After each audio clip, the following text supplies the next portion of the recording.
సింపుల్గా ఒక స్టేట్మెంట్ ఇచ్చాడు అనుకోండి. నేను మామూలుగా చెప్తున్నా, మీరు వినండి. స్టేట్మెంట్ ఏమి ఇస్తారంటే ప్రభుత్వ ఉచిత పథకాల గురించి ఇచ్చాడు అనుకోండి. ప్రభుత్వ ఉచిత పథకాల గురించి ఒకటి ఇచ్చాడు, ఒక ఆర్గ్యుమెంట్ ఇచ్చాడు అనుకోండి. ఏంటి అంటే, సరే స్టేట్మెంట్ ఏమి ఇచ్చాడంటే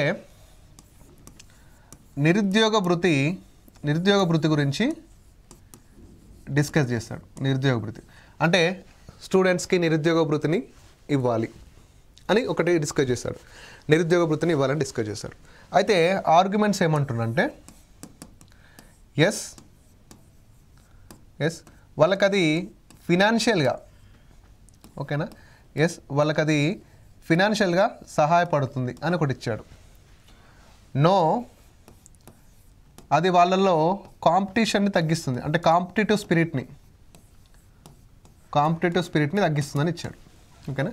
ఇప్పుడు ఏమైతేనన్నా అంటే ఫస్ట్ స్టేట్మెంట్ ఏం చెప్పిండంటే నిరుద్యోగ భృతిని ప్రకటించాలని చెప్పినప్పుడు ఫస్ట్ మనం ఆలోచించాల్సింది ఏంటంటే ఆ స్టేట్మెంట్ అనేది నిరుద్యోగ భృతికి సంబంధించింది. నిరుద్యోగ భృతి అనేది ఒక ఫ్రీ స్కీమ్, అంటే ఒక ఉచిత పథకం.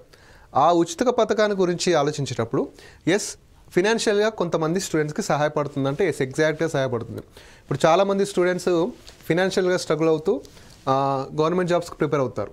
సో నెలకు అది వాళ్ళకి వస్తే అది రెంట్ కట్టుకోవడానికో బుక్స్ కొనుక్కోవడానికో సంవాట్ ఏదో ఒక దానికి ఉపయోగపడుతుంది. కాబట్టి ఎస్ఆర్ ఆర్గ్యుమెంట్ని రైట్ చేస్తాం. ఓకేనా. ఇక్కడ ఏం చేస్తారు, ఎస్ఆర్ ఆర్గ్యుమెంట్ రైట్ చేసినాం కాబట్టి నో అనే ఆర్గ్యుమెంట్ రాంగ్ అనుకుంటారు. మళ్ళీ అలా కాదండి. ఇప్పుడు దీన్ని ఎస్ఆర్ ఆర్గ్యుమెంట్ని నువ్వు రైట్ చేసినావు కదా, దీన్ని మనసులో నుంచి తీసేయక నో అనే ఆర్గ్యుమెంటే కావాలి. నో అనే ఆర్గ్యుమెంట్నే ఆలోచించాలి. నో, ఇది కాంపిటేటివ్ స్పిరిట్ని తగ్గిస్తుంది. అంటే కొంతమంది స్టూడెంట్స్ ఎలా ఉంటారంటే ఎస్ డబ్బులు వస్తున్నాయి కదా అన్నట్టు ఒక ఆ మాయలో పడి వాళ్ళు చదవడం తగ్గిస్తూ ఉంటారు. ఓకేనా. ఇది కూడా ఏమవుతుందంటే రైట్ అవుతుంది. సో ఎప్పుడైనా కానీ ఒక ఉచిత పథకానికి సంబంధించి ఎప్పుడైనా కానీ ఇక్కడ పాయింట్ ఏంటంటే ఎప్పుడైనా కానీ ఒక గవర్నమెంట్ ఫ్రీ స్కీమ్కి